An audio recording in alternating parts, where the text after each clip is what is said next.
experience I had last night, May 21, 2026, the flank attack at the transit. The night was closing in. Deep into the graveyard hours, the crew was wrapping up the shift.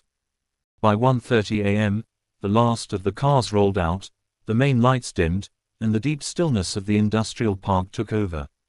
I pulled my vehicle down the row, past the main entrance, and tucked into a parking space deep in the shadows on the far end of the lot. It was pitch black on that side.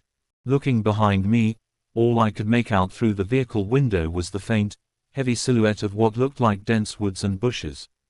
I decided to lock it down and spend the night right there. I figured I'd settle in, ground myself, and let God keep His hand on me. I was sitting there, just fiddle-faddling around on my phone, maybe playing a game of chess online, keeping my mind neutral.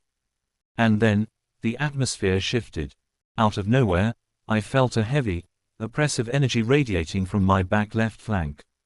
I knew exactly what it was, a dark, hostile presence lurking just outside the vehicle, right over in the brush.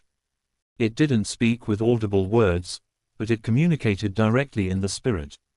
It issued a flat-out warning: if you don't leave, I'm going to do something to you tonight.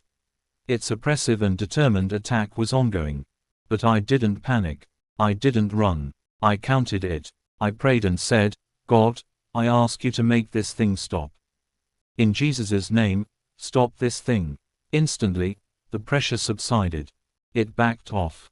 I went back to what I was doing, but a short while later, it tried to press in with another wave of friction before fading away again.